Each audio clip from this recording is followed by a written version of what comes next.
Hello again, I'm Blunty, and today, just in case you're a bit hard of thinking, I'll be reviewing ModNation Racers, a game which can be best described as the bastard child of Mario Kart and LittleBigPlanet.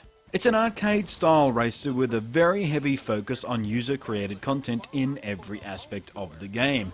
On first glance, many gamers, including myself initially, I must admit, may assume that ModNation Racers is yet another Mario Kart clone in a thick soup of countless other Mario Kart clone games that have come, sucked up the place, and disappeared again to leave Mario untouched as king of the kart racing world.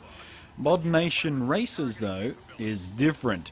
Sure, it looks superficially like any one of approximately a bazillion other kart games with bright, cutesy graphics, squeaky characters and all the rest of the cliches, but never judge a book by its cover, folks, because despite the cartoony presentation style, ModNation takes its racing much more seriously than the other kart games. To excel at this game, you're going to need skill, you're going to need craft, and unlike Nintendo's mustachioed racer, in this game, luck doesn't play much of a part. There's no sneaky CPU rubber bandy style catch-up if you get a huge lead. There's no blue shell or lightning bolt weapon to suddenly give the guys at the back of the pack a massive advantage. You're going to have to earn your wins the old-fashioned way, by skilled driving and shrewd weapons strategy. Even against the computer opponents who are much more aggressive than I'm used to seeing in this kind of game. They're bastards, really.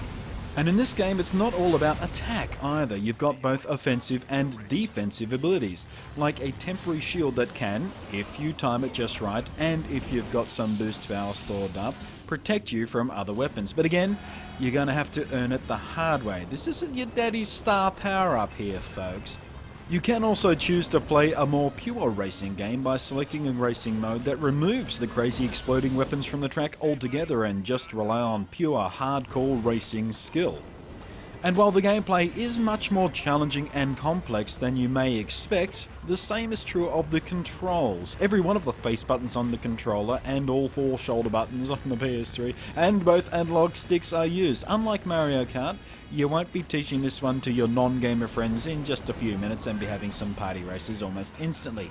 You gotta learn your way around this game. Now, I've gone on a bit about the complexity here, but don't let that scare you off, because in the story-driven career mode, the game is designed to gradually and progressively teach you every trick, technique, and skill you're gonna need to start kicking ass. And it does it superbly, frankly, weaving the tutorials into actual races with courses specifically designed to focus on the techniques you're learning, and then weaves these skills into achievements and challenges to accomplish in order to unlock bonuses like extra items or customization, etc. The rest of the single-player career mode is just as highly polished, with a simple story mode, wonderful voice acting, and some very amusing, very witty dialogue.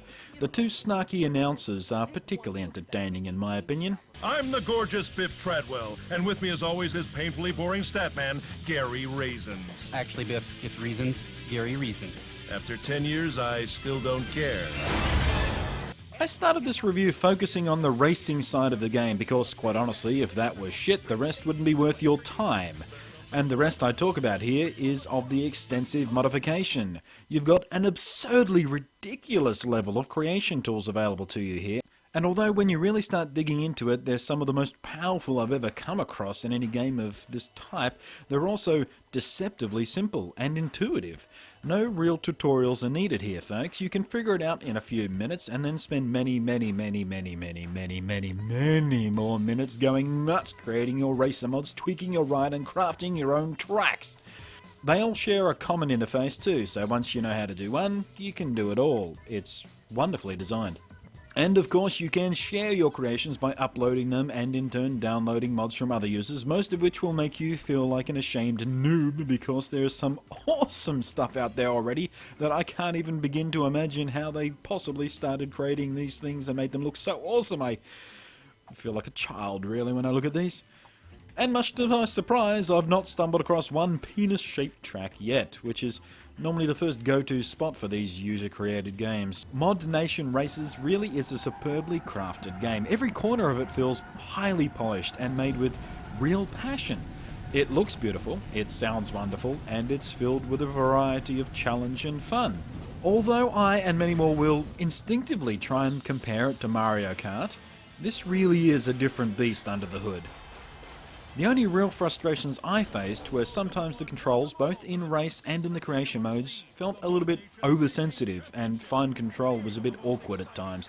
That may be my failing, I don't know. Also, even though there's a mandatory hard drive install on the PS3 version, load times feel excessively long. And in a game that's all about tear-assing around as fast as you can, plodding through load screens can feel even longer than they really are. ModNation Racers is available exclusively on the PlayStation 3 and the PSP, and while I haven't spent any time on the PSP version in this review, I do have it and I have played it. It is dumbed down slightly, of course, but for all intents and purposes, it plays close enough to identical to its big brother to not really need a separate review from me, though its load times are faster. If you like racing games, whether it's the serious type or the arcade insanity, I'll tell you to definitely take a close look at ModNation Racers. It's got the serious challenge and the stupid fun that both types will dig, and the user creation tools can suck up entire days. Take it from me, take my word for it, it will destroy entire days at a time, crafting the perfect mod, the coolest ride, and hours and hours and hours of relentless tweaking to sculpt the perfect track. I tend to make tracks that have little rises in them when they're going around corners, so you fly off the track sideways and then have to restart because you've flown off the track. I'm really not very good at that. Anyway, I'm Blunty, thanks for watching, and I'll catch you next time. Welcome to the first race of the season, where ModNation's best will attempt to qualify for the home tour. We've got over 10,000 cameras ready to film this race. Actually, Biff, that figure might be slightly exaggerated. You know what's exaggerated? Your giant forehead. Now can it? 250,000 cameras, 40 blimps, and the space shuttle are filming this race. Let's do this thing!